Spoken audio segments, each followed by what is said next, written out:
Kenneth Boyce is aptly christened lightweight Platonism.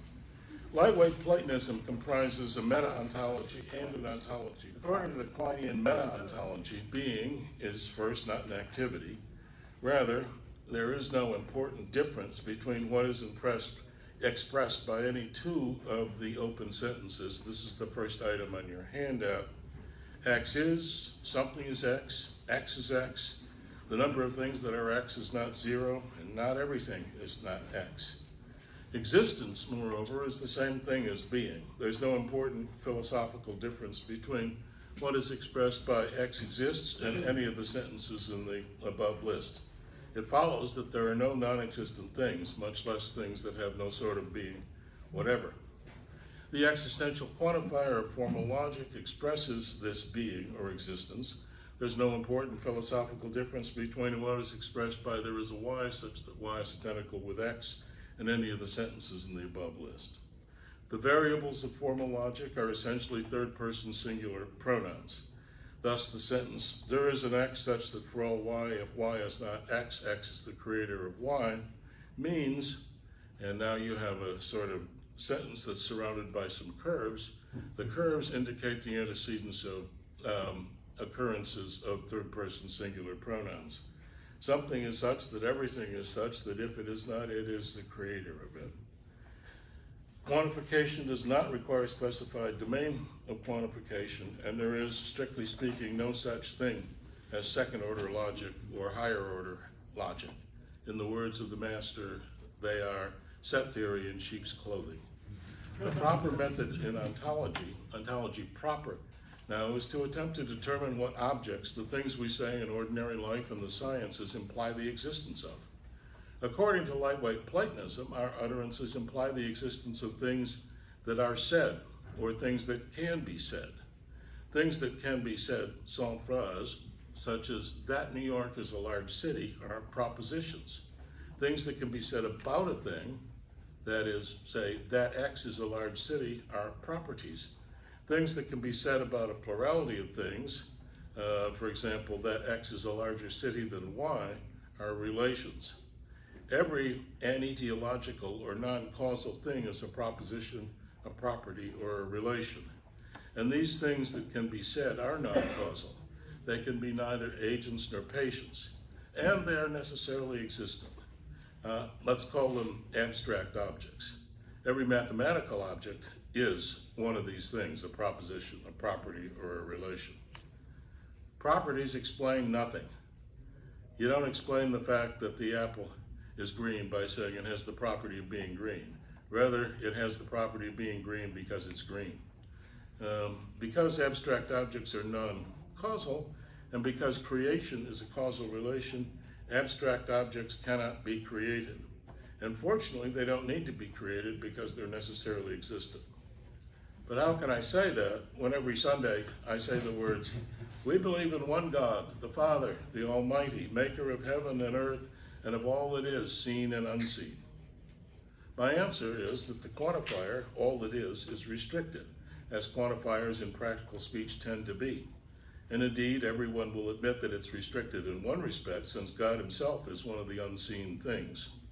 As it says in 1 John, he who does not love his brother whom he has seen cannot love God whom he has not seen. The quantifier restriction I'm asserting, however, is to causal objects. It's similar to the quantifier restriction that most of us would suppose is present in the scriptural statement, with God all things are possible. Matthew 19:26, similar statement at Luke 1:37, one statement by Jesus, the other by the Archangel Gabriel. For most of us would not care to adopt the Cartesian reading of the Matthean or Lucan text, namely that they imply such statements as, these are on the handout, God is able to create a cubical ball. God is able to change the past. God is able to deny himself. Compare 2 Timothy 2:13. God is able to create a being that exists independently of his will. God is able to bring about his own non-existence.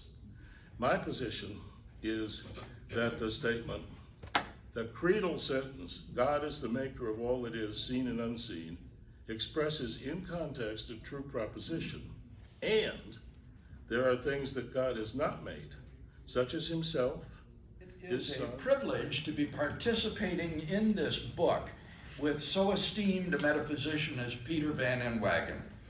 Peter is what I call a heavyweight Platonist. That is to say, he believes that abstract objects like numbers or properties are just as real as fundamental physical entities like electrons. Such abstract objects are, in his view, even more real than alleged objects like sticks and stones, tables and chairs, and other supposed inanimate composite objects which do not exist. I, by contrast, am an anti-realist about abstract objects, or at least about necessarily existing abstract objects. I do not think that our ontological inventory should include any such objects. So, Peter and I are good candidates for debate on the question, do numbers exist? Peter's argument for the reality of abstract objects like numbers and properties is a version of the so-called indispensability argument, which aims to show that we cannot get along without affirming the truth of sentences, quantifying over abstracta, and that their truth commits us to the reality of such entities. I challenge both the claim that we are committed to the literal truth of such sentences, as well as, especially, the meta-ontological criterion of ontological commitment that Peter espouses. I'm not going to rehearse the arguments that we share in this book, but I think that our exchange has served to narrow the gap between us. I think that as a result of our debate, we can safely draw the following conclusions, which are on the handout. 1. Ordinary English sentences involving existential quantification in singular terms often have both metaphysically lightweight and metaphysically heavyweight readings. 2. Existential quantification over and singular terms referring to certain things are therefore not automatically means of ontological commitment. 3. We may use a fragment of an artificial language like Van Inwagen's Revised English to make our ontological commitments clear. 4. Our inability to provide a paraphrase in Revised English of lightweight claims made in ordinary English is of no significance. 5. There are nonetheless ways of paraphrasing in Revised English ordinary English sentences, quantifying over or referring to abstract mathematical objects like numbers, so as not to involve ontological commitment to such objects. 6. There are legitimate ways of understanding mathematical discourse as figurative or make-believe, and hence not ontologically committing. 7. The truth of mathematical sentences does not explain the applicability of mathematics to physical phenomena. 8. Whether one is a realist or anti-realist about mathematical objects, theism provides the best explanation of the applicability of mathematics to physical phenomena. 9. We have so far forth no good reason to believe in the reality of mathematical objects like numbers. 10. Given the presumption against such bizarre objects as numbers, the dispensability of mathematical objects provides grounds for thinking that such objects do not exist. Now, of course, Peter will not agree with me on some of the latter points in this list. Finally, I wish to close on a lighthearted note.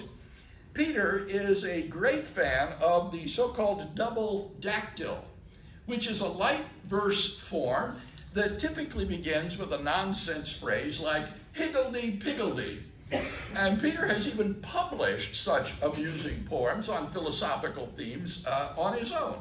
So as a playful token of my esteem, I want to offer the following original composition, which I have entitled Peter Van Inwagen.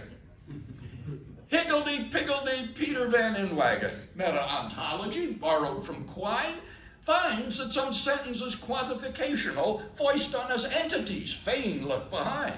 Numbers and properties, shapes geometrical, fictional characters, infinite sets. These are more real, saith Peter Van Inwagen, e'en than the furniture on which he sits. It's a great privilege to be here. William Lane Craig and Peter Van Inwagen both agree that an English speaker might sincerely and assertively utter a sentence such as, "There's a nice bit of shade beneath the elm for a picnic," without thereby being committed to there really being such entities as beliefs or as bits of shade. Nevertheless, Craig and Van Inwagen disagree concerning the proper explanation of this phenomenon. Craig adopts the neutralist position that the existential quantifier has a lightweight use, whereby it fails to function as a device of ontological commitment. Van Inwagen, by contrast, holds the neo-Quinean view that the existential quantifier, along with each of its corresponding devices in ordinary language, just is the means by which we express our convictions about what there is, and thereby reveal our ontological commitments. His explanation of the linguistic phenomenon at hand is rather that the syntax of the sentences by which we express our beliefs in ordinary discourse often fails to be a reliable guide to their ontological implications. This dispute concerning meta-ontology impacts what both believe about ontology. Craig happily opts for a nominalist position regarding the existence of abstract objects, whereas Van Inwagen reluctantly adopts a Platonist one. In spite of sharing Craig's nominalist convictions, my own sympathies regarding the nature and function of the existential quantifier lie with Van Inwagen. Nevertheless, I also share with Craig the criticism that some of Van Inwagen's own views regarding the relationship between ordinary and ontological discourse create difficulties for aspects of Van Inwagen's meta-ontology. Rather than developing this criticism along neutralist lines, however, I intend to do so in a manner more in keeping with a neo-Quinean perspective regarding the nature of the existential quantifier. I will begin by reviewing Van Inwagen's own methodology for unearthing our ontological commitments and why he believes that methodology, consistently applied, commits us to the existence of abstract objects. Van Inwagen's neo-Quinean method for deciding what we ought to believe there is, it seems rather straightforward. According to him, it's simply a species of following our more general rational goal of having consistent beliefs. Put schematically, if we find that some of our current beliefs logically imply that there are Fs, then we must, on pain of having logically inconsistent beliefs, either accept that there are Fs or give up those beliefs. According to the method, furthermore, a good means of discovering whether our beliefs logically imply there are Fs is to try to express those beliefs, or at least propositions that are equivalent to them, in the canonical language of first-order quantification, and to note whether it is a logical consequence of those beliefs that there are Fs. Van Inwagen puts this method on full display in his article, A Theory of Properties. There, he considers the case of a hypothetical nominalist, Norma, who denies that there are such entities as features, but who also accepts the proposition that an arachnologist, speaking as such, might express, by means of the sentence, "Spiders share some of the anatomical features of insects." As Van Inwagen points out, this spider-insect sentence goes over into the canonical language of first-order quantification as, "It is true of at least one thing, that it is such that it is an anatomical feature, and insects have it, and spiders also have it," or equivalently as, "Backwards EX, X is an anatomical feature, and spiders have X, and insects have X." It is a straightforward logical consequence of these sentences, furthermore, that at least one thing is a feature. Given these facts, Van Inwagen claims Norma is faced with the following options. 1, acknowledge there are features. 2, abandon the thesis that spiders share anatomical features with insects. 3, argue that despite appearances, that thesis does not imply there are features.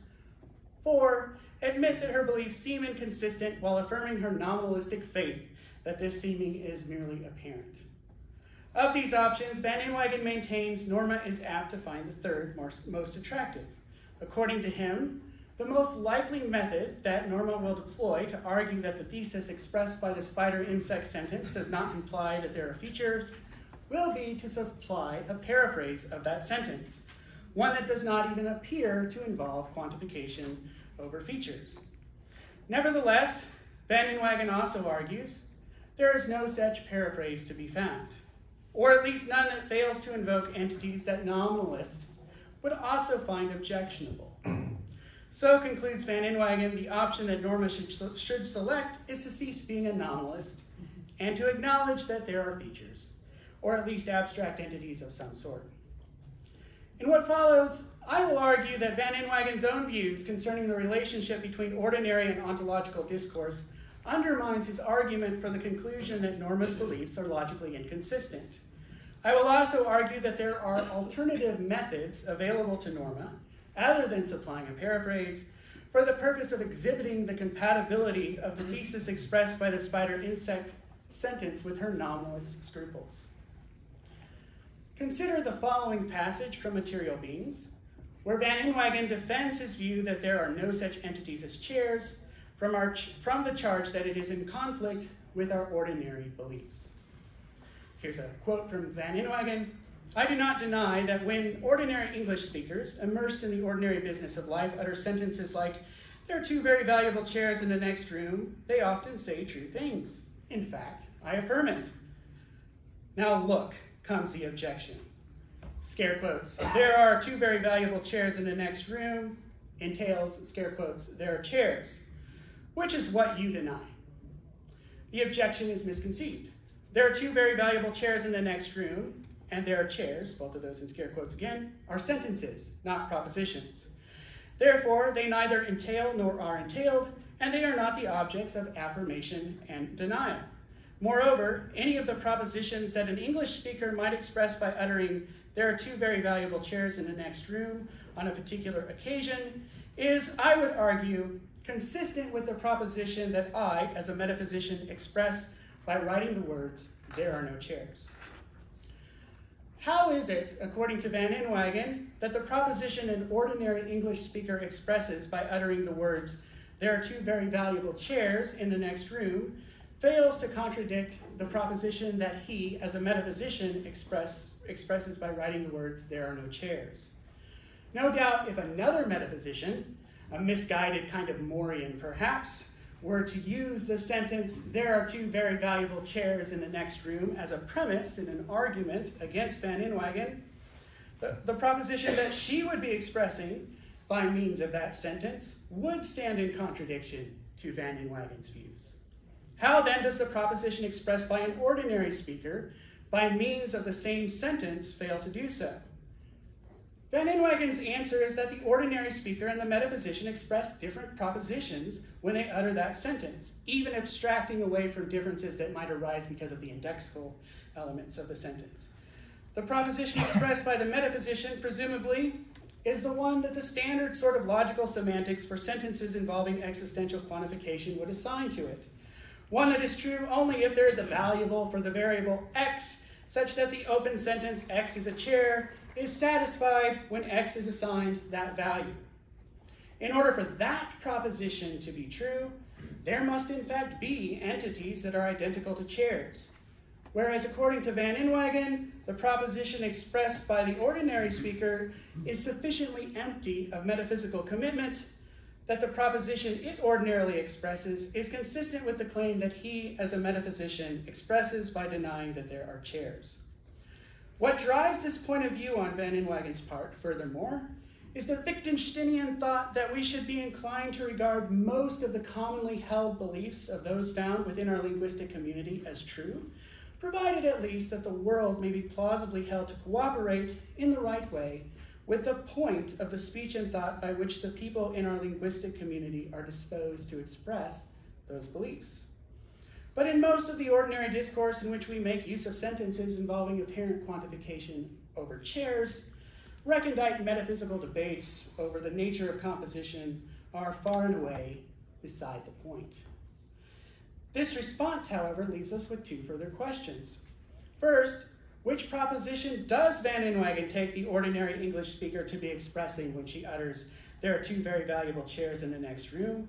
Second, just what does Van Inwagen mean when he asserts that this proposition is consistent with the one he expresses by writing, "There are no chairs"? Regarding the first of these questions, Van Inwagen writes, quote, "The only thing I have to say about what the ordinary man really means by 'there are two very valuable chairs in the next room' is that he really means that there are two valuable chairs in the next room. And we all understand him perfectly, since we are native speakers of our common language." Regarding the second question, one thing Van Inwagen could not have meant by saying that the two propositions in question are consistent is that it is metaphysically possible that both are true. For among the things he says is that the proposition ordinarily expressed by the chair sentence is consistent both with the claim that there being materials arranged chairwise in a certain region of space entails that there is a chair-shaped composite object that exactly fills that region, and also with the denial of that claim. But since entailments either hold or fail to hold as a matter of metaphysical necessity, it must be the case that for at least one of these claims, it is not metaphysically possible for both it and the proposition ordinarily expressed by the chair sentence to be true. Presumably, what is meant rather is something like this. One may consistently believe both the proposition that Van Inwagen expresses as a metaphysician by uttering "there are no chairs," and the proposition that an ordinary speaker, speaking as such, expresses by uttering the words, "There are two very valuable chairs in the next room." That is, there is no good argument by which it can be shown on purely logical grounds that one of these propositions entails the denial of the other. But of course, it is open to the nominalist to say the exact same things, mutatis mutandis, concerning the proposition that an arachnologist, speaking as such, might express by means of uttering "spiders share some of the anatomical features of insects," and the proposition that she, as the nominalist, expresses, speaking as a metaphysician, by uttering "there are no features." Our ordinary discourse involving apparent quantification over features is no more or less detached from recondite metaphysical debates concerning the status of universals than our ordinary discourse involving apparent quantification over chairs is detached from recondite metaphysical debates concerning the nature of composition.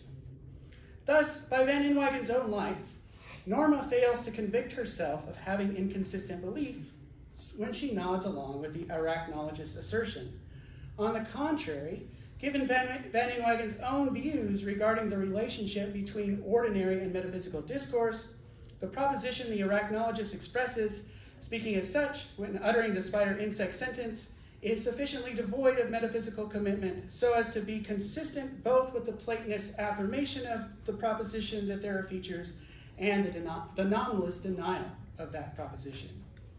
So, given Van Inwagen's own views concerning the relationship between ordinary and metaphysical discourse, it is not necessary for Norma to supply a paraphrase of the spider-insect sentence in order to demonstrate the consistency of her beliefs. Even so, there remains another reason why she might feel at least some rational pressure to do so. Recall again that what drives Van Inwagen's views concerning the relationship between ordinary and metaphysical discourse is the Wittgensteinian thought that we should be inclined to regard the most commonly held beliefs of those found within our linguistic community as being true, provided at least that the world may be plausibly held to cooperate in the right way with the point of the speech and thought by which people in our linguistic community are disposed to express those beliefs. But one might initially doubt, for instance, that the world does so cooperate with our ordinary talk of valuable chairs and the like, if in fact, strictly speaking, there are no chairs. Likewise, one might doubt that the world cooperates with our ordinary and scientific discourse concerning the common features of spiders and insects, if in fact there are no features. One thing a good paraphrase strategy can do, furthermore, is dissolve such concerns. In Material Beings, for instance, Van Inwagen proposes that talk of chairs may be replaced with talk of simples arranged chairwise. One important thing this paraphrase strategy does is exhibit how there need not actually be chairs in order for the world to cooperate with the point of our ordinary discourse regarding valuable chairs in the next room and the like. It does so by supplying sentences that express propositions that are plausibly metaphysically equivalent to the propositions expressed by the original chair sentences, but which do not even appear on the surface to involve existential quantification over chairs. Now suppose Norma, ingenious as she is, finds herself unable to do something comparable regarding the spider insect sentence.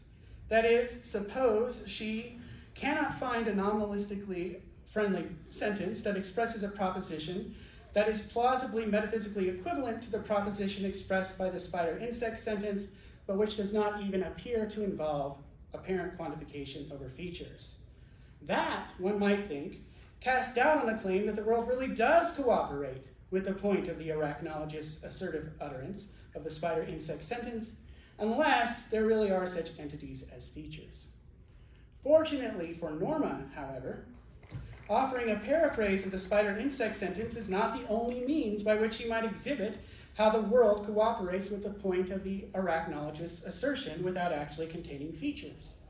An alternative strategy, for instance, inspired in part by Joseph Melia's article on What There's Not, is to find nominalistically friendly sentences which express true propositions that are, individually or jointly, sufficient for the point of an ordinary or scientific utterance of the spider insect sentence to be fulfilled.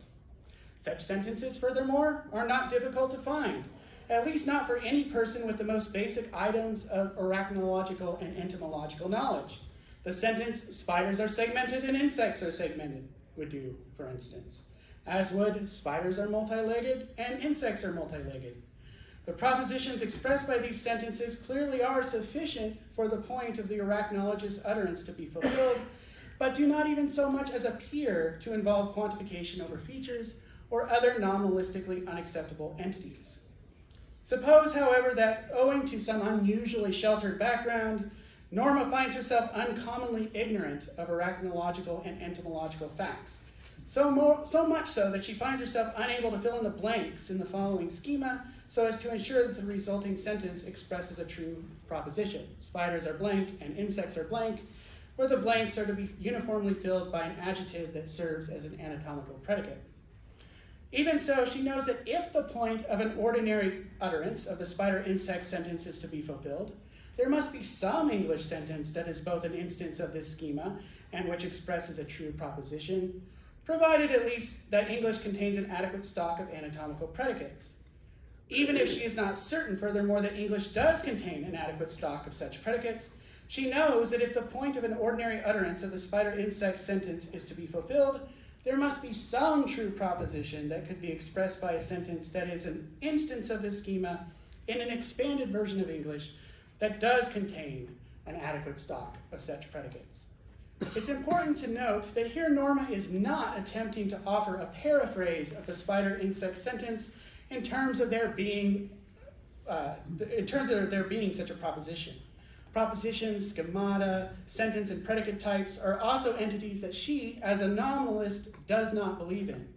Rather, she is merely using such talk as a means of gesturing toward the fact that if she were more informed or had more linguistic resources available to her, she could state facts in virtue of which the point of the arachnologist's utterance of the spider-insect sentence is fulfilled, without even so much as appearing to quantify over abstract entities.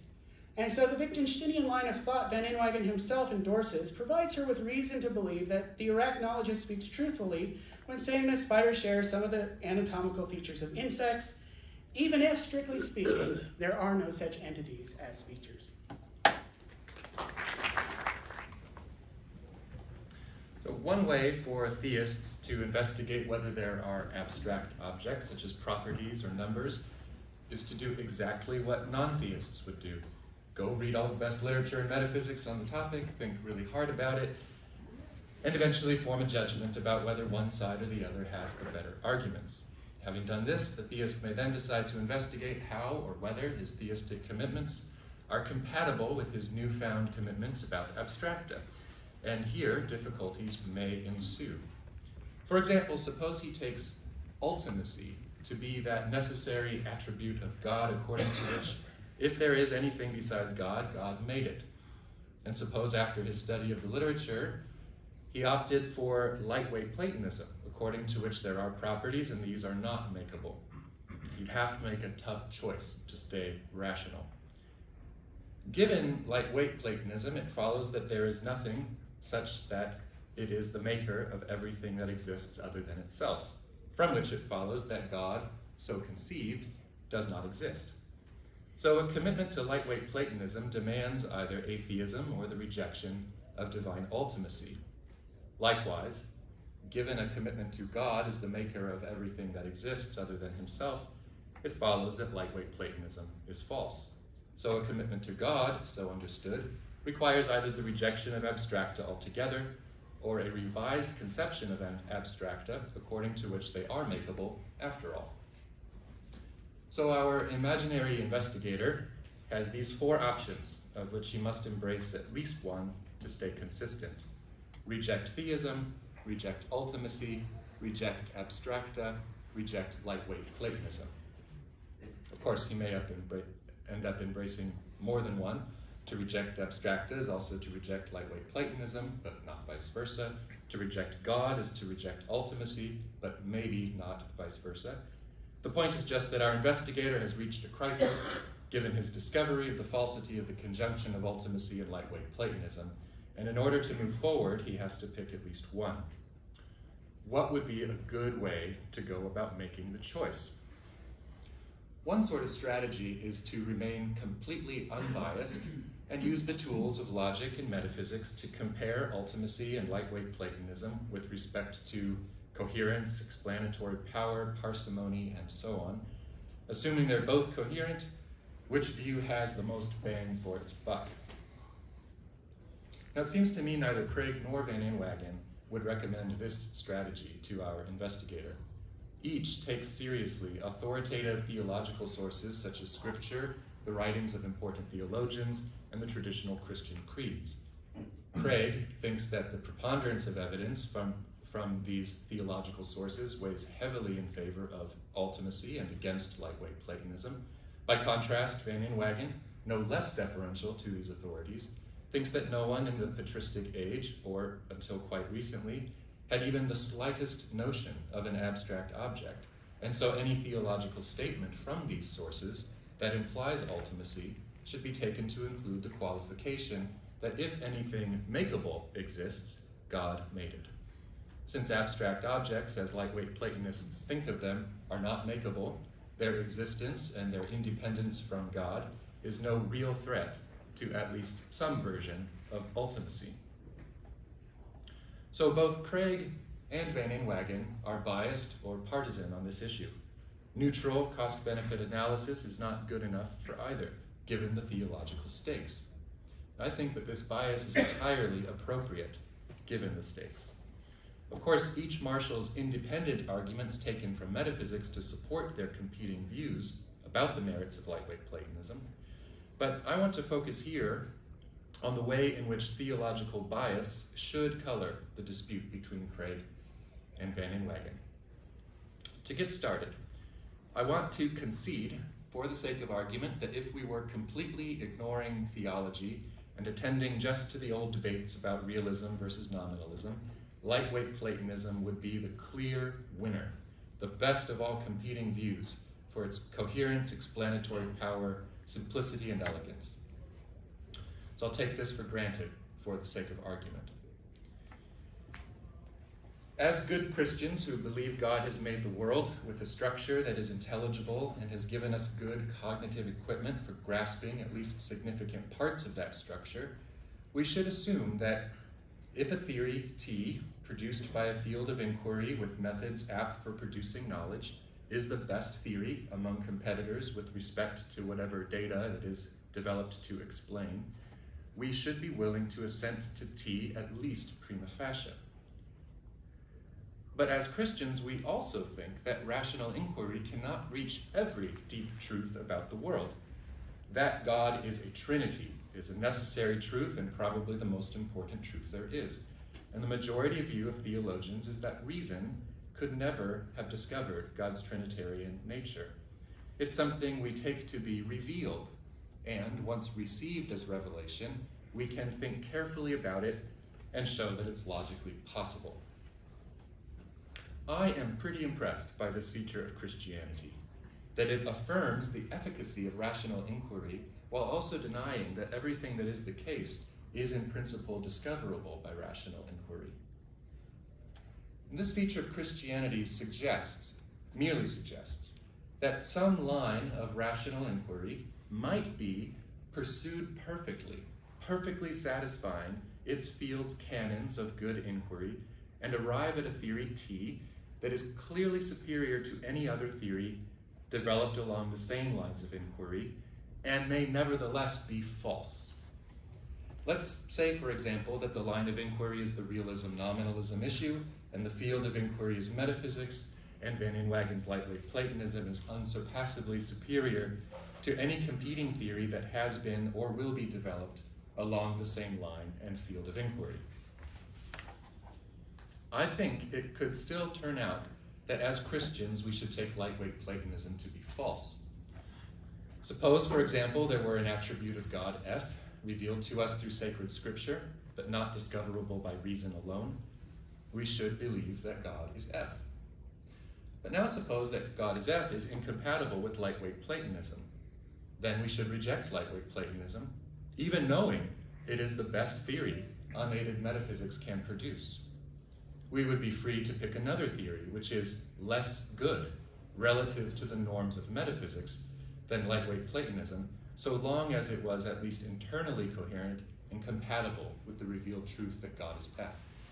In short, we have here the sketch of a method for harmonizing faith and reason in cases of apparent conflict, where P is a revealed truth and Q is a proposition supported by the best theories achievable by merely rational inquiry, and where the conjunction of P and Q is false, we should hold that Q is false. But we have already seen that where F is ultimacy, Van Inwagen has a way to leave compatible ultimacy in lightweight Platonism. By maker of everything that exists besides himself, the authoritative sources for the attribution of ultimacy to God must be taken to mean maker of everything that exists that is makeable. But there is an even stronger version of this harmonizing method, which has to do not merely with the logical compatibility of P and Q, but with their fit, where P is a revealed truth and Q is a proposition supported by the best theories achievable by merely rational inquiry, and where the conjunction of P and Q is logically possible, but where given P, it would be odd or unfitting that Q, we should hold that Q is false. I think there is something to be said in favor of this methodology of selecting theories based on their fit with revealed truths. Lightweight Platonism, however evident it may seem when doing metaphysics independent of revealed theology, is very surprising given what Christianity teaches about God's relationship to the world. The conjunction of God's being the creator with lightweight Platonism is logically possible, but it is odd. On lightweight Platonism, abstract objects are uncreated. There are many such things, far more of these than created things. Also, God has nothing whatever to do with the existence of any property, even the property of being God. That property is just always there. God is responsible only for the existence, but not for the essence of any created thing. God's knowledge of what he can make is dependent on these properties. Again, on Van Inwagen's view, God and a mosquito are far, far more similar to each other than God and the property of being God are to each other. Each of these is just odd, unfitting, unsettling. God is the creator of heaven and earth, of all that is, visible and invisible. We would not at all expect any of these, given this creedal claim. Van Inwagen might respond to this charge of bad fit by adapting an analogical argument he runs in the manuscript and also in his opening comments. Christians say that God is omnipotent, and this seems to mean that God can do everything. But upon reflection, God can't do everything, since he can't make square circles. So instead, by omnipotent, we mean that God can do everything doable. This looks like a weaker claim than that God can do everything, but it's not. So too, Christians say God created everything, and this seems to mean that God created everything. But upon reflection, he didn't, since there are properties, etc. And these are not creatable. So instead, by creator, we mean that God has created everything that exists and is creatable. And this is no weaker a claim about God's creativity than the former was about God's omnipotence. Then, just as it might seem to be a bad fit to assert that God can really do only the doable, when upon reflection it is not at all a bad fit, so too it might seem a bad fit to assert that God has only created creatable things, but upon reflection this is not at all a bad fit. But I am unmoved by the analogy. When we explain that omnipotence means the ability to do everything doable, and not everything whatsoever, these expressions in fact have the same extension. Square circles are neither among the doable things nor the whatsoever things. They're just not there in any way to be done. In clarifying that omnipotence is the power to do the doable, we don't revise omnipotence. We just say some words that might dispel confusion. But when Van Inwagen explains that for God to be the creator is not for God to be the maker of everything besides himself, but only the existing things that are makeable, we really do revise what it means for God to be the creator. On the naive view, God is the maker of everything that exists besides himself, and on the revised view, he is not. And the former is a much better fit than its negation, with creedal claims about God as creator. Having no vested interest in the fortunes of lightweight Platonism, the naive Christian would do well to seek out an account of abstract that is good enough, considered on its own metaphysical turf, but is better than lightweight Platonism on the bigger playing field of metaphysics plus theology.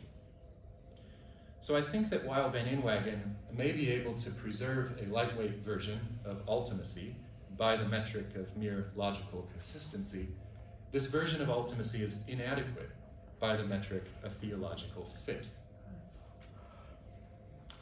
Theological fit bids us look for an account of abstracta that plays well with the heavyweight version of ultimacy, according to which God is the maker of everything that exists besides himself, which from now on I will simply call ultimacy, except once below for emphasis.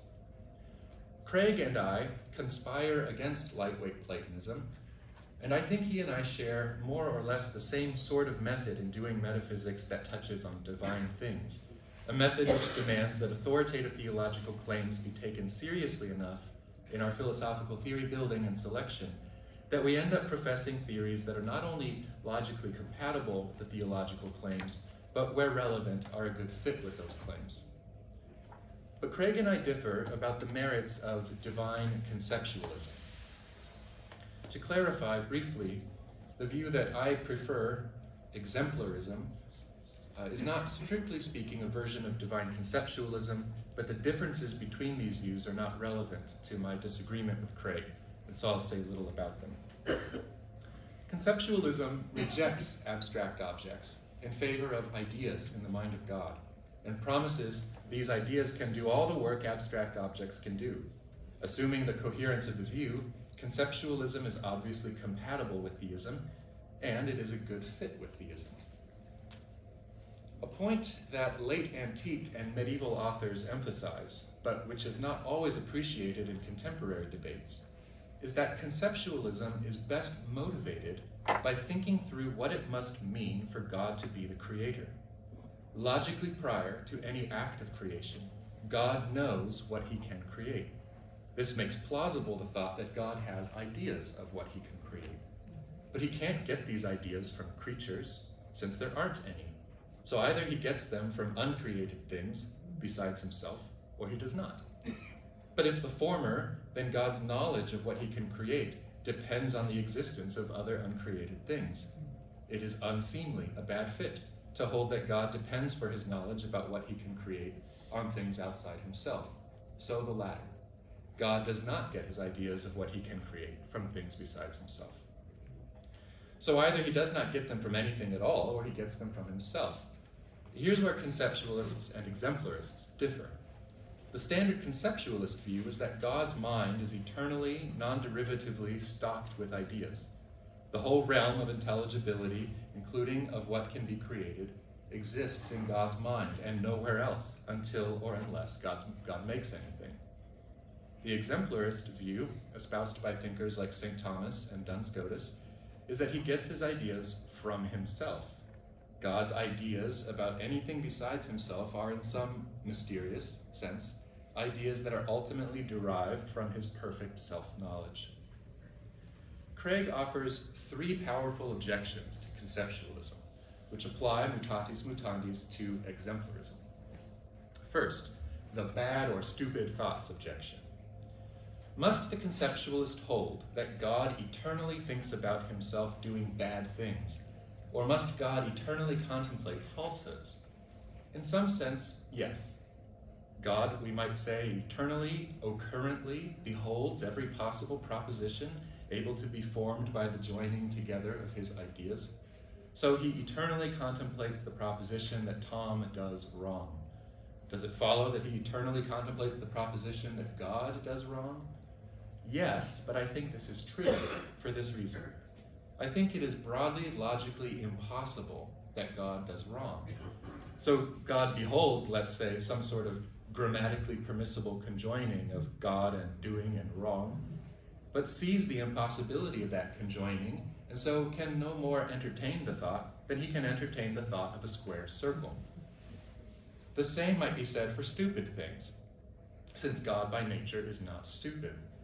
As for false thoughts, necessary falsehoods are impossible, so they get much the same response as bad thoughts. And as for possible falsehoods, yes, God is eternally thinking about them. And God eternally thinks about possible evils, like Tom's doing wrong. But I don't see a problem here, because God's mind is limitless, so these bad and stupid thoughts cannot crowd out his mental life. And he cannot get bored or depressed or tempted or full of despair. And there is a connotation to entertain that suggests a kind of willing relish of the thought. That can't apply to God when it comes to bad and stupid thoughts. An occurrent thought for God would not bear the same weight on his psychology as it does on ours. In short, I think the basic objection has traction only by making the mistake that God's thinking is too much like our own. A second line of objection holds that as concrete objects, God's ideas can't play the role of properties. But I'm not sure I see the force of this objection. Here's a view I'm attracted to. What it is for several things to be the same with respect to some feature F is for each thing that is F to have God's idea of F as its exemplar. So God has the idea of red, which is the exemplar of all creaturely red things. The many red things share redness in common, just insofar as God's idea of red is the exemplar of each. To be sure, this picture implicates God in what it is to have a property, but this seems like a feature, not a bug. The third line of objection holds that if a set is a divine idea of a collection of things or an activity of divine collecting, then our set thoughts, even if they are collections of the same things as God's, are not the same as God's set thoughts, and so are not thoughts of sets, since a set on this view just is God's idea of a collection of things, and plausibly we have no cognitive access to God's thoughts. I wonder about this. There is a long tradition of thinking that certain kinds of thoughts humans can have, they can only have by a divine illumination. God disclosing to our minds content only he can have off his own back. Perhaps conceptualism, ramified to the epistemology of certain kinds of objects like sets, puts us in touch with God's thoughts in a way ridiculous to most modern people, but sublime to believers. But perhaps it is enough to say that while my idea of a collection is neither a set, because my idea is not God's, nor an idea of a set, because I don't have that access to God's thoughts, it is, or is about something that resembles the real set in God's mind as image to exemplar, in roughly the same way that red things image the divine archetype of red, and that this is adequate for us to do all we could ever need or want to do with set theory. I hope these responses are enough, brief as they are, to point to ways the conceptualist might handle the objections Craig raises. And my thanks both to Peter and Bill for a philosophically stimulating exchange about a hard and wonderful topic. It's a great opportunity. So I'm going to defend a position that's way out there, something that's been invented by Alexis Meinong and developed more recently by Graham Priest. If you held a gun to my head and said, Koons, are you really sure this is true? I'd say, well, okay, maybe not. But I think it's definitely worth exploring, and there's a lot more to be said for it than has been said, I think. So it's not going to be the pure Meinong view. It's going to be a reformed Meinongianism, which is a naked appeal to the Calvinists out there to feel good about my view. But apologies to the Armenians, sorry. But as you'll see, there's going to be one very important difference between Meinong's view and mine. So on my view, mathematical objects do not exist, numbers don't exist, and could not exist. At the same time, I'm not a mathematical anti-realist in any sense. The mathematical world is a part of reality. It's just that part of reality that comprises non-existing things. So mathematical propositions are straightforwardly true on that count. Now, I know that many of you out there, well actually, on the creed, I'm going to say something analogous to what Peter said, that is that all things means all existing things in the creed, and that's a very common restriction of the quantifier we Meinongians would accept. Now, I know that many of you, Peter included, will profess not to understand this kind of Meinongian theory, and you may insist on speaking this other language that I call Quine speak. Now, I don't care for Quine speak myself much, but because I don't think the Quinean word exists maps onto the English word exists and essay and ta'on and other natural language terms. But there is a translation manual for those of you who are sadly monolingual, which you can use to translate the Meinongian view into Quine speak if you wish. So when I say X exists, you can just understand that to mean X exists concretely, or something like that. And when I say X is an object, or X is something such that something is it, or X is self-identical, you can just translate it into X exists in Quine speak. Now, I personally don't think this notion of concreteness is very clear, except as a counterpart to the natural language word exists. So I don't find this actually a helpful exercise, but nonetheless, if you're Quinean, you can engage in it. Now, one of the advantages to the Meinongian framework, I think, is it gives you this nice fourfold distinction of objects. There are things that actually exist. There are things that potentially exist but don't actually exist. There are the merely subsisting things, and then there are things that don't even subsist. Now, of course, already you can see that I'm embracing a non-actualist semantics. So this is another important distinction. That is, my domain of quantification is not limited to actually existing things, and I'll explain later why I think one wants to go in that direction. Now, categories 3 and 4 in this list comprise the impossible things, things that are incapable of existing. Subsisting things are impossible because of their essential incompleteness. They necessarily have too few properties to exist in actuality. For example, the triangle itself, you might say, is the thing that has triangularity and those properties that are relevantly entailed by triangularity, and that's it. And so the triangle itself is neither right-angled nor acute nor obtuse. As Berkeley points out, that's a problem. You can't exist if you're not one of those things. So be it. The triangle itself can't exist for that reason. Things that don't even subsist are impossible because they're overdetermined. They have incompatible properties that prevent them from existing. Now, the triangle itself exists in a certain relation to all triangular things, a relation we could call the measuring relation. The triangle itself measures all triangular things. This is actually a kind of mereological relation. When X measures Y, we can say that X is a logical part of Y.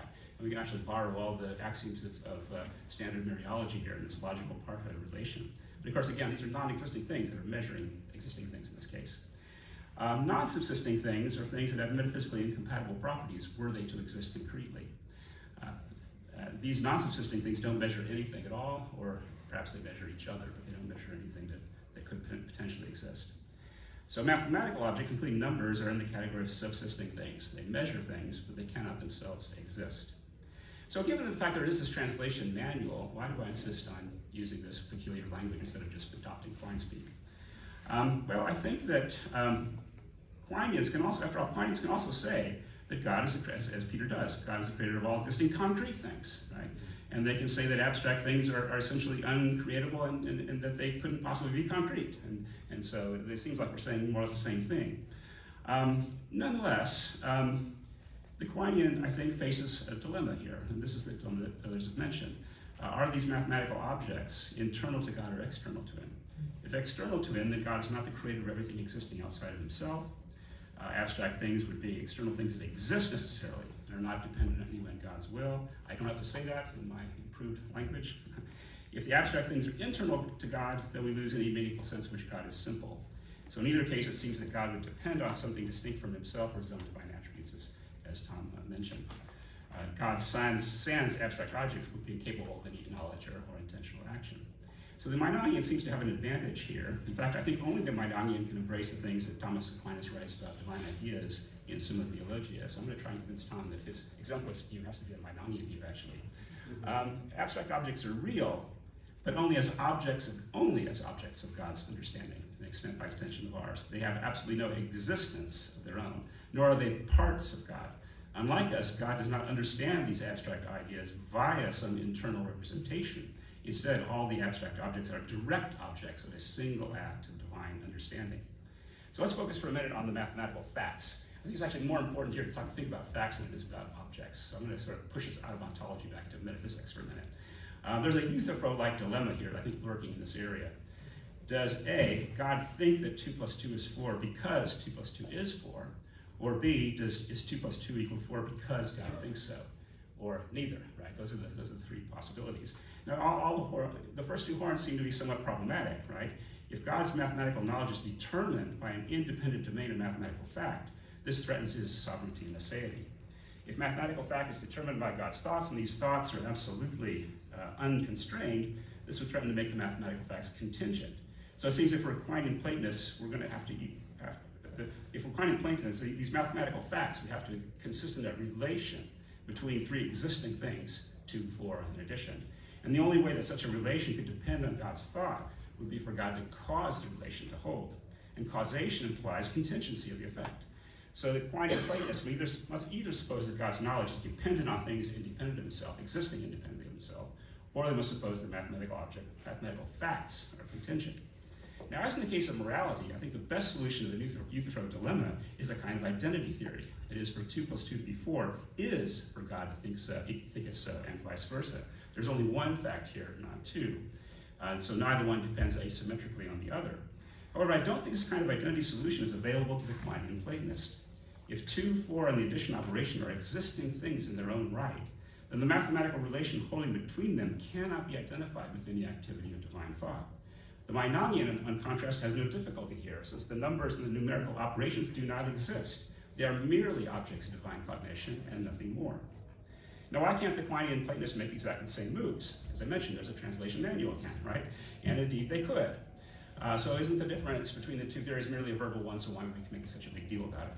Well, words matter, right? And in particular, the word exists is an important word.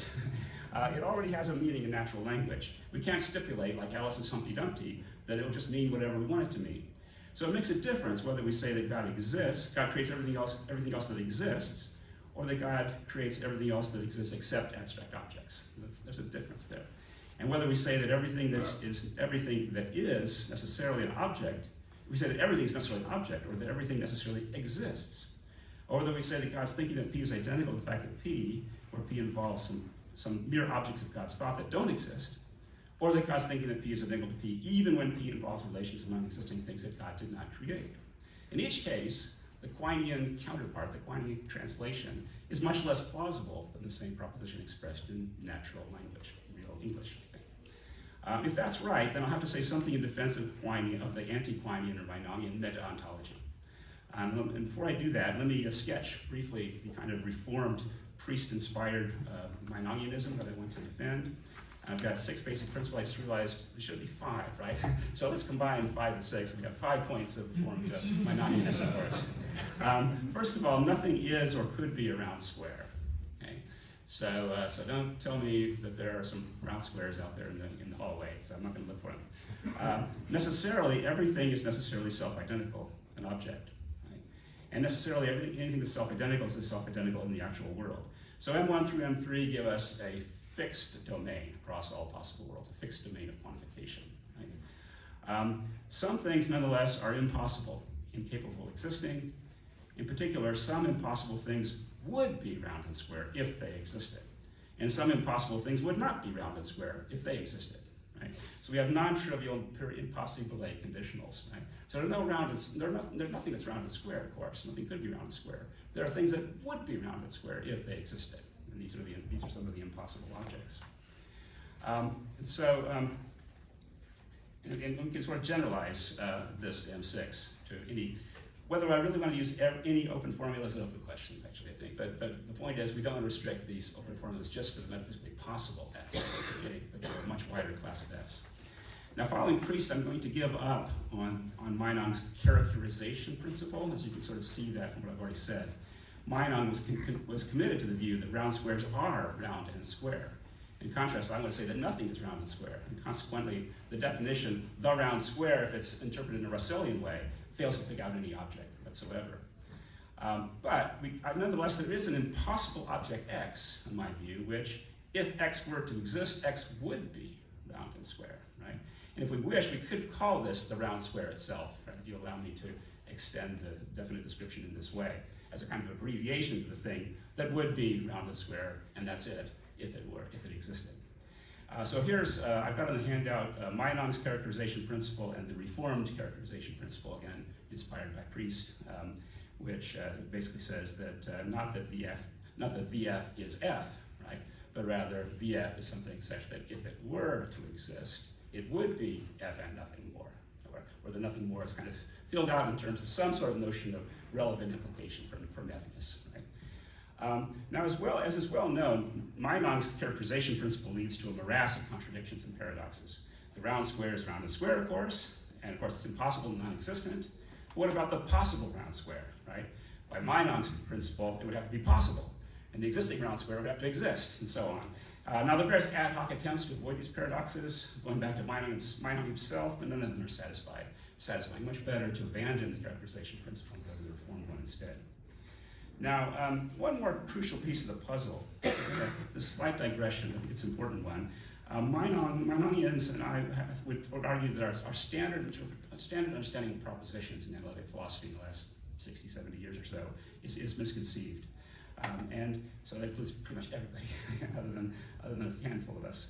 From a Meinongian perspective, this tradition confuses two things: the object of a propositional attitude and the semantic or representational type of the attitude. Right? So I'll call the first the objective of the attitude, that's actually Meinong's term, and the second the vehicle, or propositional vehicle of the attitude. The vehicle is the representational structure by which an attitude, like a thought or a statement, has the objects, the objectives that it has. Attitudes with a common vehicle have a common objective, but not vice versa.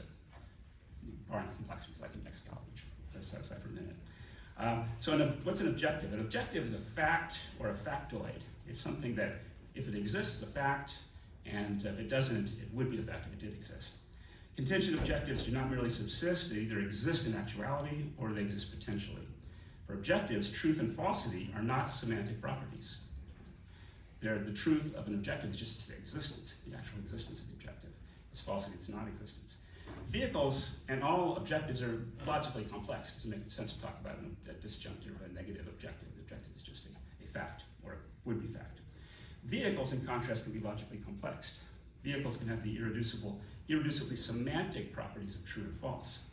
A logically simple vehicle that has a particular objective is true just in case the objective exists, and false otherwise.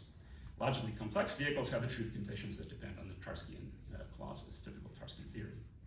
Now, vehicles can have truth values, so the actual world contains semantic facts, that is, semantic objectives.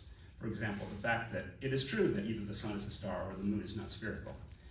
That's also an objective, a semantic fact, and that can be the object, not just the vehicle, but that can be an object of semantic attitude. However, objectives need not be semantic in character. A propositional attitude can have a non-semantic objective, like the fact that a particular book is on a particular table, for instance. Nothing semantic about that objective in that case. Contingent objectives can exist, but vehicles, proposition types, can only subsist. A vehicle is an object that would exist, would have, if it did exist, would have only a certain semantic content and no other property, other than those properties that are relevantly entailed by that. Like the triangle itself, every vehicle is too incomplete to exist in actuality. Every actual propositional attitude must be the attitude of some particular person at a particular time, realized by particular symbols in a particular language or something like that in the brain. The semantic type shared by these propositional attitudes is an abstract object in the Meinongian sense of category 3, and so merely subsists. Right? Now, in addition to vehicular propositions, there are also vehicular predicates. A vehicular predicate could be identified with one of Peter's post-REM, I would call them post-REM properties, lightweight Platonic properties. Predicates are true of sequences of objects in the world. All post-REM or vehicular properties subsist. They can be more or less abstract. So consider the predicate type being a predicate that is true of exactly Plato and Aristotle. That's a predicate type, and I think we could actually identify that predicate type as the set, Plato and Aristotle, the pair set. And similarly, there's a predicate type being a predicate that is true of exactly two objects. That predicate type we could identify with the number 2. It's something that is a part of, logical part of all predications involving two objects. So let me return now to the debate between the Quinian and the anti-Quinian meta-ontologies that I promised I would address here at some point. I'm just going to mention 3 arguments for the anti-Quinian position. First of all, common sense. It's simply a matter of common sense to suppose that some things don't exist, that some things indeed are absolutely impossible, incapable of existing. There are many mythical and fictional objects that don't exist, and some that couldn't even exist, that are metaphysically impossible. Time travel stories, right, for instance, I think involve metaphysical impossibilities. Now, it is possible for Quinians to offer paraphrases of all these sentences in which we would express belief in these non-existent objects. But why do so, right? Unless there are compelling objections to the naive meta-ontology. Moreover, the paraphrases badly mischaracterize what the beliefs are about. My beliefs about Sherlock Holmes are a belief about something that would be a great detective if it existed. It's not a belief about a story, or about Arthur Conan Doyle, or about the name abstract Sherlock Holmes. It's not a belief about a set of abstract objects, unless you believe that real detectives are themselves sets of abstract objects, which I think would be a crazy thing to think. Second reason for anti-Quinianism, philosophical practice. And this is a very complex technical issue, which I have less than a minute to describe. But it goes back to the idea that I think we need to have a possibilist, a non-actualist semantics, because if you try to do an actual semantics, you run into huge problems, technical problems involving Max Black kind of symmetrical worlds, and worlds that are possible relative to Max Black symmetrical worlds, and de-Ray modalities involving those worlds. And Bob Adams, Chris Menzel have done great work trying to solve those technical problems that ultimately I think are failures. I think we need to have I think there's a broad consensus among many of us that we need to have a world in a semantics in which the domains of quantification are fixed across possible worlds. And the only way to do that is either to adopt something like Hexaity theory, where the Hexaites fill in for all the possible objects, or to go with the Williamson-Zalta necessitism, which everything necessarily exists. I think those are both problematic. Or we can go with the Meinongian approach, which I think is the best. Thirdly and lastly, the order of explanation in the modal domain. Why are round squares impossible? So I think there's at least 2 options, maybe there are more, but these are the 2 I can think of. One, the properties, that is these lightweight Platonic properties of roundness and squareness, possess a primitive relational property of non-coinstantiability. Right? And secondly, all the things that would be round and square if they existed possess a primitive property of impossibility. Right? Now, I think explanation 2 is, of course, the Meinongian one. It's superior to explanation 1.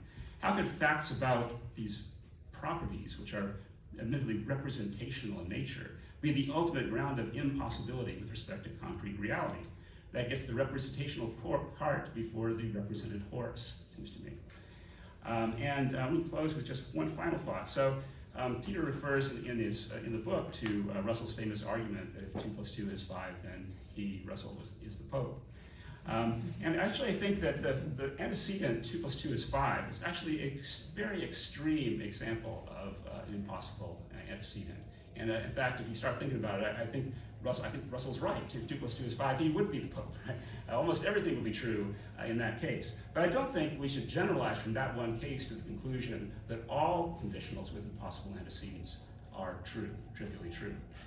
There are much less radical examples of antecedents in which we can make sense, I think, of per impossibility conditionals. And I think in the history of philosophy, You find Socrates, Plato, Aristotle, Aquinas, and many others, in fact, making use of these kinds of conditionals. So I'll just conclude with my own favorite example now of a conditional which has an impossible antecedent that's clearly false. Namely, if the world were as Peter van Inwagen imagines it, then the number 2 would not exist. So that's a clearly false proposition. By my lights, the antecedent is metaphysically impossible. Let me try to situate the 3 quite different responses from our commentators within the taxonomy I present in the book for responses to the Platonists' indispensability argument for abstract objects. The indispensability argument consists of 2 premises. The first states some criterion of ontological commitment. The second tries to show that such a criterion commits us to the existence of abstract objects, like numbers, on the basis of sentences we take to be true. There are both realist and anti-realist responses to the indispensability argument. One form of anti-Platonic realism is conceptualism, which takes putatively abstract objects to be, in fact, concrete objects, namely thoughts in the mind of God.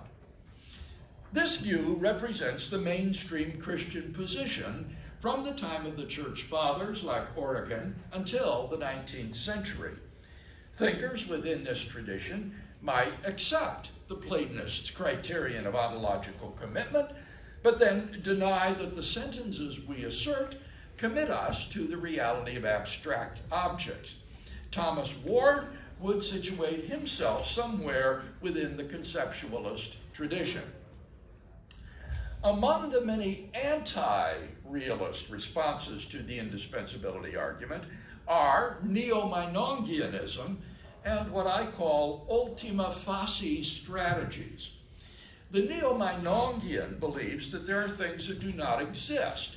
For example, unicorns, round squares, the fountain of youth, and so on. Among the things that do not exist are abstract objects like numbers. The neo-Meinongian thus repudiates the Platonists' Quinean criterion of ontological commitment, so that he is unfazed by asserting sentences like there is a natural number between 1 and 3. Although there is such a number, it does not exist. Robert Koons advocates a neo-Meinongian perspective in his response. Ultima facie strategies are a basket of various alternatives to the prima facie interpretation of sentences, apparently committing us to abstract objects. Ultima facie strategists thus need not dispute and may even accept Quine's criterion of ontological commitment, but deny that the assertions we want to make commit us to the reality of abstract objects.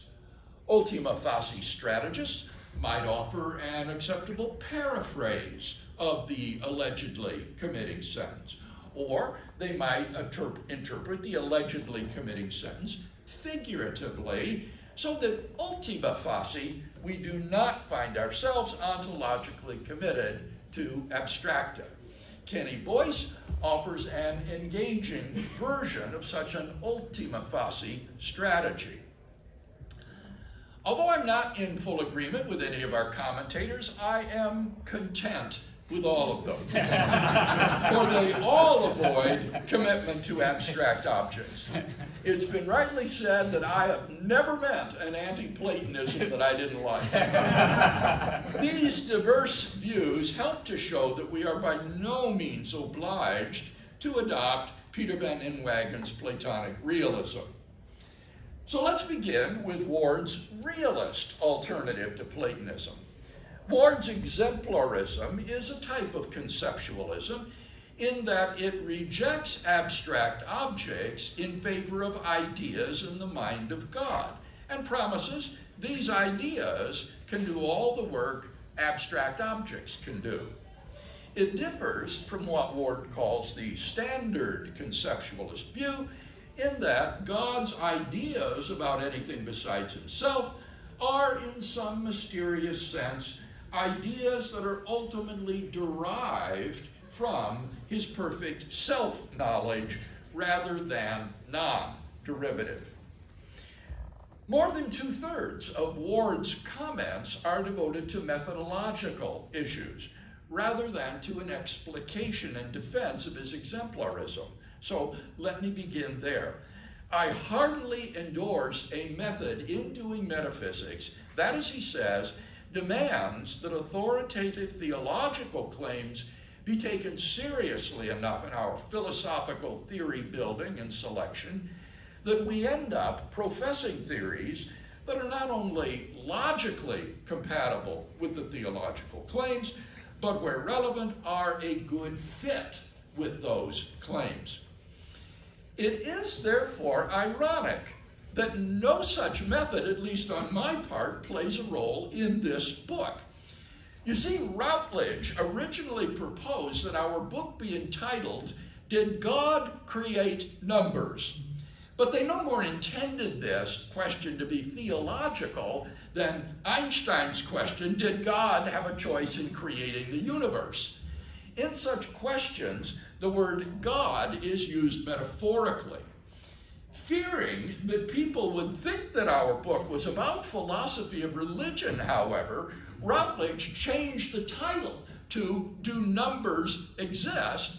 and instructed us to make our answers independent of theological considerations.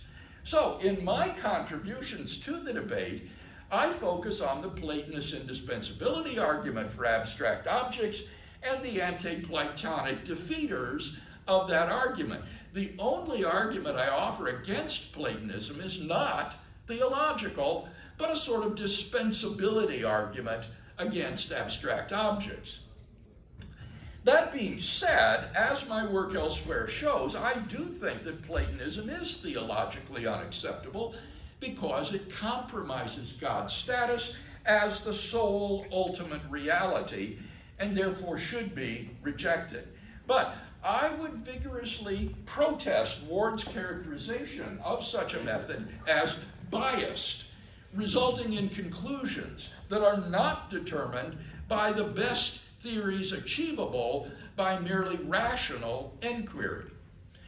To the contrary, I have absorbed the lesson from Reformed epistemologists like Alvin Plantinga that the truths vouchsafed to us from Scripture and the witness of the Holy Spirit are among the deliverances of reason and therefore belong to rational inquiry.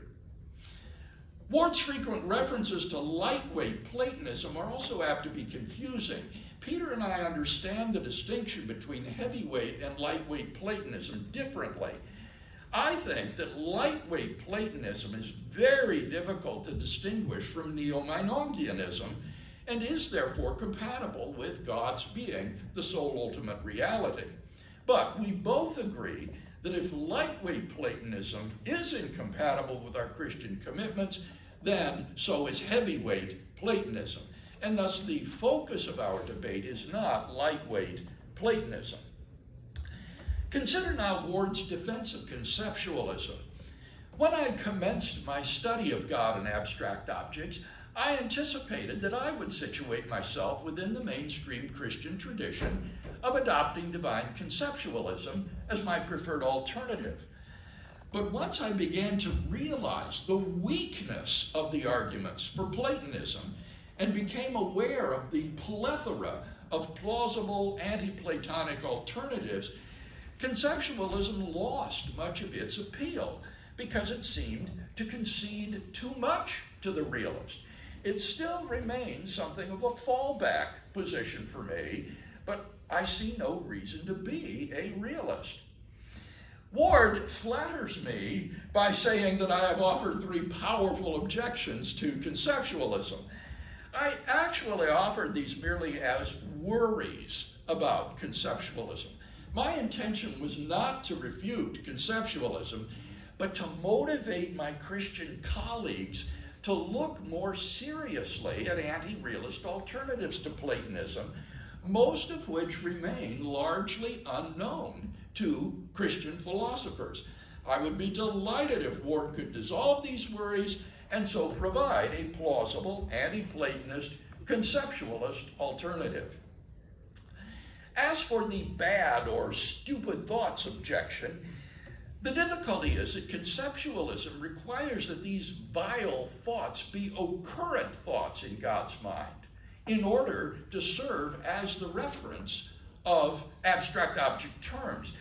But it seems unacceptable to think that God would keep thinking about these things rather than put them immediately out of mind. As for the suitability of God's thoughts to stand in for properties, it seems to me that Ward endorses the view that something is red because it falls under God's concept of red. But that seems to me to get things exactly backwards. Things are not red because they fall under God's concept of red in the way that things are red because they exemplify redness. Rather, they fall under God's concept red because they are red.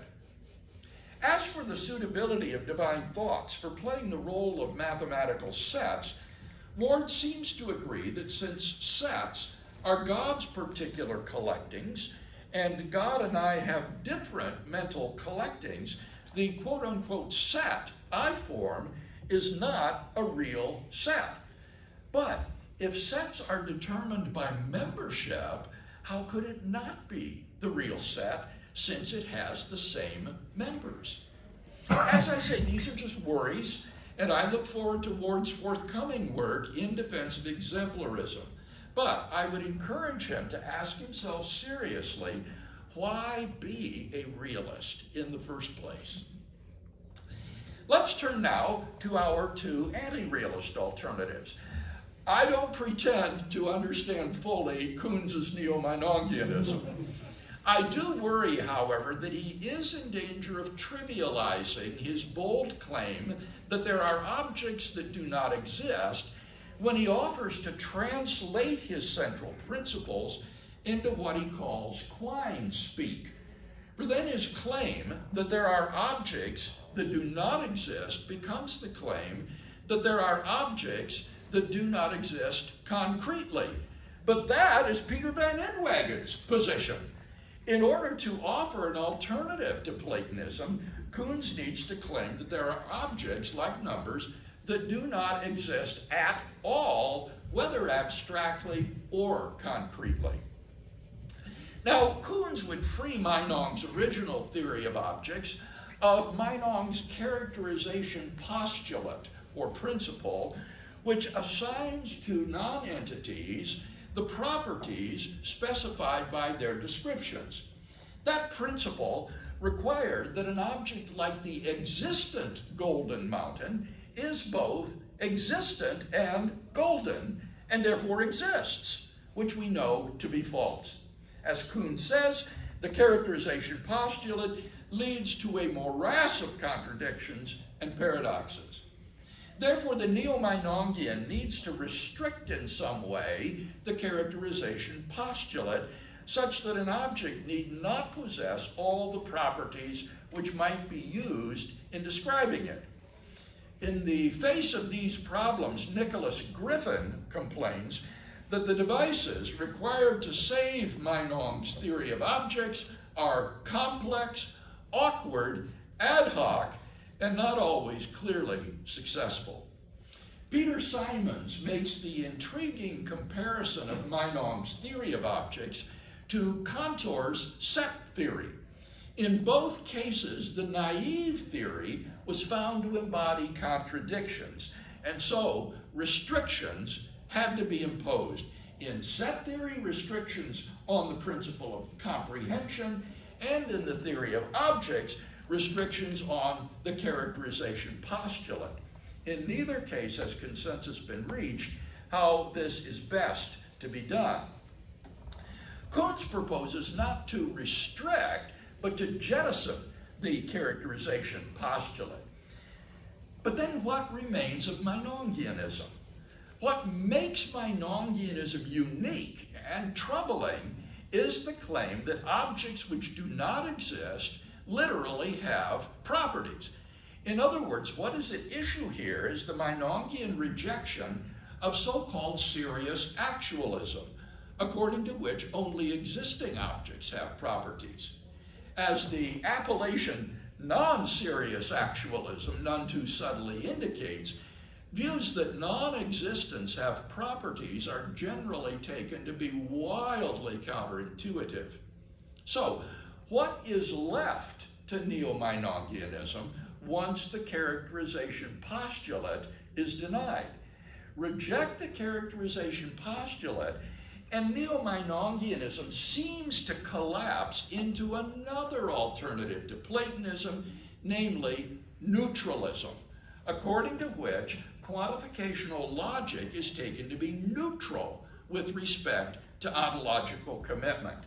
The neo-Meinongian would also undercut the indispensability argument for Platonism by rejecting the customary criterion of ontological commitment in favor of a neutral logic. Therefore, sentences quantifying over abstract objects can be true without committing their user ontologically to such objects. That is why the neo-Meinongian is not talking nonsense when he says there are things that do not exist. In this sentence, the quantificational expression is ontologically lightweight, whereas the existence predicate is heavyweight. I found the work of contemporary neo-Meinongians on neutral logic to be full of insights from which we may profit. So my question to Rob is, what is left to make neo-Meinongianism distinct once you jettison the characterization postulate? Kenneth Boyce provides an anti-realist alternative to Platonism that accepts Peter's meta-ontological criterion of ontological commitment, but offers a strategy for finding an ultima facie reading of sentences that are prima facie ontologically committing to abstract objects that avoids those commitments. I appreciate Boyd's point that by Van Inwagen's own lights, it is not necessary for the anti-realist to find a paraphrase of an allegedly ontologically committing sentence in order to express thereby a proposition consistent with anti-realism. But that point seems a bit ad hominem, being based on Peter's similar claim about the consistency of his anti-realism about inanimate composite objects with propositions expressed by ordinary language speakers about there being chairs. The Platonist might well reject Peter's skepticism about composite objects and so consistently demand a paraphrase. It is therefore helpful when Boyce goes on to argue that a paraphrase is not necessary, even to show that although there are no abstract objects, the world still cooperates with the main point of the anti-realist statement. Rather than supply a paraphrase of the allegedly ontologically committing sentence, Boyce would substitute a non-committing sentence that expresses a proposition that is sufficient to make the same point. I've elsewhere expressed the concern that English may simply lack the linguistic resources to formulate such sentences. For example, what if there were no such words as multi-legged or segmented? Boyce responds to this worry by saying that even if the anti-realist is not certain that English does contain an adequate stock of predicates for the purpose, still he knows that there must be some true proposition that could be expressed by a non-committing sentence in an expanded version of English, one that does contain an adequate stock of predicates. It seems to me that the Platonist, in order to put through his indispensability argument, would have to show that Boyce's alternative is not possible, which he is in no position to do. Nevertheless, I think that Boyce's alternative still lays too much of a burden on the anti-realist, who, in my view, has no need to come up with such rephrasings at all. Okay, can you hear me now? Okay, now I'd like you to take the handout, my handout, and look towards the bottom of the first page and you'll see two longish bits of text labeled A and B. I'm going to first reply to Kenny. The core of Kenny's argument is this: since I accept A there, I should also accept B. But let's look at A and B. A is, one may consistently believe both the proposition that I, speaking in the ontology room, expressed by uttering, "there are no chairs," and the proposition that a speaker engaged in the ordinary business of life expresses by uttering the words, "there are two very valuable chairs in the next room," there is no good argument by which it can be shown on purely logical grounds that one of these propositions entails the denial of the other. Because I accept that, I should also accept, one may consistently believe both the proposition that the nominalist, speaking in the ontology room, expresses by uttering, "there are no features," and the proposition that a speaker engaged in the ordinary business of life expresses by the words, "spiders share some of the anatomical features of insects." That is, there is no good argument by which it can be shown on purely logical grounds that one of these propositions entails the denial of the other. I don't see why accepting A means that I should also accept B. I accept A because I think that the proposition I express in the ontology room by saying there are no chairs is modally equivalent to the proposition expressed by the sentence, "there are no chair receptacle filters," where a chair receptacle is a region of space that's collectively filled up by things arranged chairwise, and a chair receptacle filler is one object that fits exactly into that region of space. And that's expressed by that sentence inside or outside the ontology room. And I think that the proposition that a speaker engaged in the ordinary business of life expresses by uttering the words, "there are two very valuable chairs in the next room," is modally equivalent to the proposition expressed by the sentence, "for some x's and some y's, it's not the case that there is a z such that z is one of the x's and one of the y's, and the x's are arranged chairwise, the y's are arranged chairwise, the x's are in the next room, the y's are in the next room, the x's are very valuably arranged, and the y's are very valuably arranged." And that's expressed by that sentence both inside and outside the ontology room. And of course, the propositions expressed by 1 and 2, you notice the numbers on them, are logically consistent and even semantically consistent. For suppose that for any x's, if those x's are arranged chairwise, those x's have a fusion is true. Nevertheless, it's not a logical truth. It's not even an analytic sentence, although the proposition it expresses is, if true, necessarily true. I see no parallel argument for the consistency of "there are no features" and "spiders share some of the anatomical features of insects," for I can see no way to frame a sentence that stands to "spiders share some of the anatomical features of insects" as 2 stands to 1. Okay, and now I move on to reply to Professor Ward. So, as I said in my opening sentence, I've defended the following position. We have two statements here. These are on the handout, labeled 1 and 2. I said that statement 1 is no more objectionable than statement 2. And statement 1 is the creedal sentence, "God is the maker of all that is, seen and unseen," expresses in context a true proposition, that is, expresses in the context of my reciting it, or you're reciting it in church or in liturgy. And there are things that God has not made, such as himself, his son, and the cube root of 2. I say that's no more objectionable than the scriptural sentence, than this proposition. The scriptural sentence, "for God nothing is impossible," expresses in context, that is in the biblical text, a true proposition, and there are actions God is unable to perform, such as drawing a round square, changing the past, and breaking a promise. But Professor Ward denies that omnipotence, and so to call it omnicreativity, are thus parallel. He has said, this is a quotation from his paper right here. This is on the handout. I'm unmoved by the analogy. When we explain that omnipotence means the ability to do everything doable and not everything whatsoever, these expressions in fact have the same extension. Square circles are neither among the doable things nor the whatsoever things. They're just not there in any way to be done. In clarifying that omnipotence is the power to do the doable, we don't revise omnipotence, we just say some words that might dispel confusion. But I want you to look at a sentence, two sentences in the middle of that. Square circles are not among the doable things. They're just not there in any way to be done. Does that make any sense?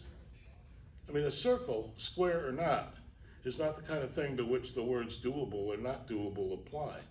It's actions that are or aren't doable. Creation ex nihilo is doable for God and not for me.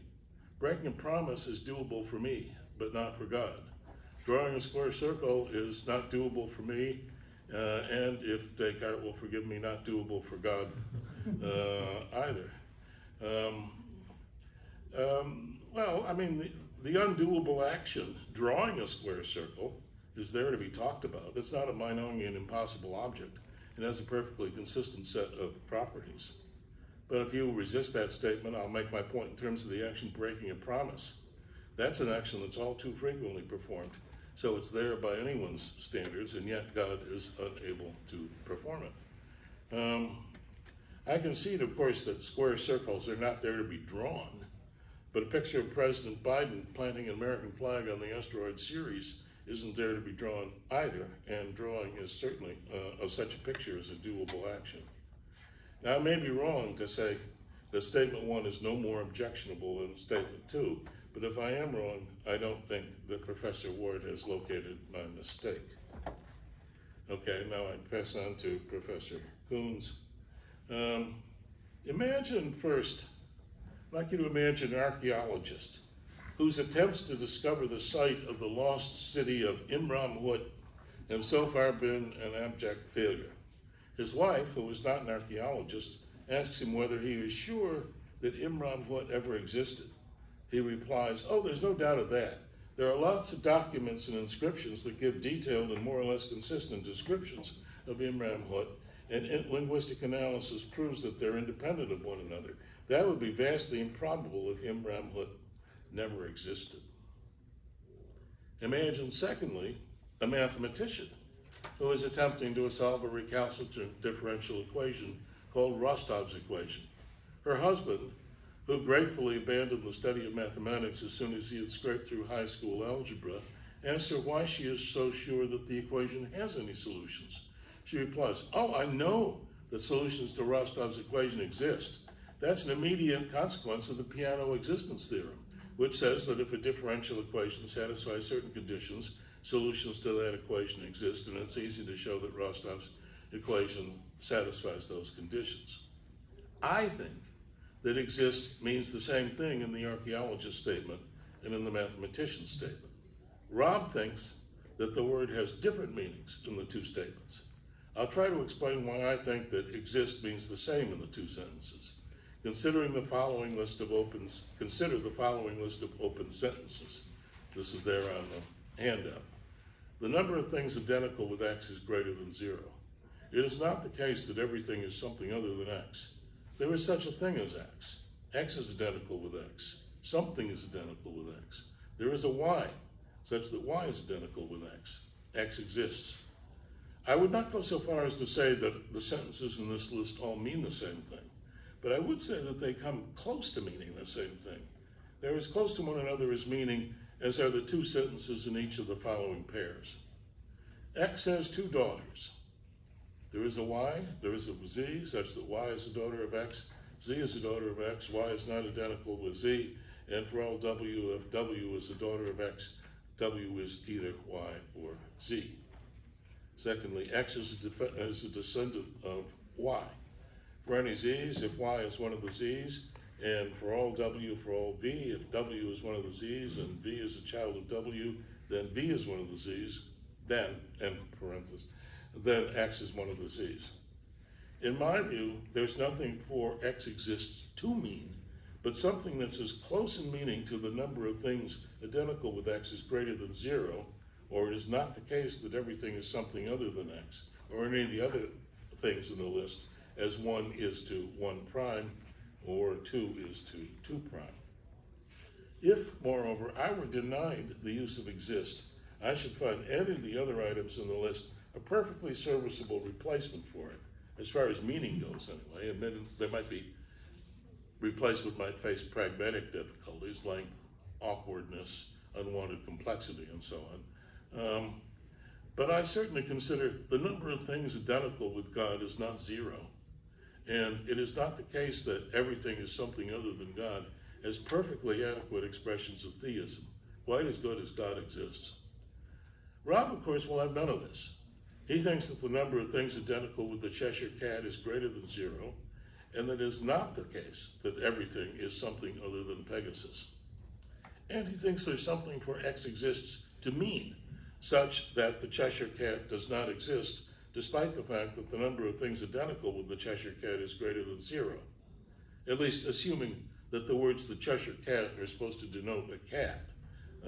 I'm willing to say that they denote a fictional cat, but a fictional cat is not a cat.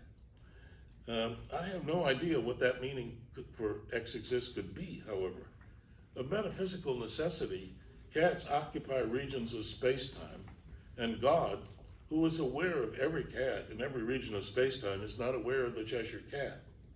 I expect that Rob would respond to this argument by saying that the Cheshire Cat occupies a non-existent region of space-time, and even God cannot be aware of non-existent regions of space-time and their content. And so it goes, and so it goes. And there you have it, a case of ground floor philosophical disagreement. I see no possibility of its being resolved. I'll close by making a few statements on the following paragraph from Rob's comments. The Quinian Platonist faces a dilemma. Are mathematical objects internal to God or external to him? If external to him, then God is not the creator of every existing thing outside of himself. Abstract things would be external things that exist necessarily and are not dependent in any way on God's will. If the abstract objects are internal to God, then we lose any meaningful sense in which God is simple. In either case, it seems that God would depend on something distinct from himself for his own divine attributes. A God saw all abstract objects would be incapable of any knowledge and of any intentional action. Now, I don't know what internal to God could mean if not a proper part of God. I concede that if you're an Aristotelian and you believe in individual accidents, then you'll say there's more to the doctrine of divine simplicity than the ascription of mere mereological simplicity to the deity. That richer doctrine of divine simplicity makes sense only within the compass of an Aristotelian ontology, and therefore, from the point of view of a Platonist like myself, it makes no sense at all. So for me, is internal to God has to mean is a proper part of God. Well, I'm an Anglican, and the first of the Anglican Articles of Religion begins, "There is but one living and true God, everlasting, without body, parts, or passions." So I suppose I'm committed to saying that in the only sense I can understand, nothing is internal to God. And therefore, I certainly do not lose any meaningful sense in which God is simple, at least not any sense that was there to be lost. Apparently, I'm supposed to face a difficulty because I believe that the cube root of 2 exists and is not a part of God and was not made by God. I don't see it. I'd be the blackest of heretics if I said that my cat Sam, or the neutron star Hercules X1, or the Archangel Michael existed and was not a part of God and was not made by God. The cube root of 2, not so much. In fact, not at all. Why not, you ask? I could write a book. Oh, wait, I have. Oh, good. Bill's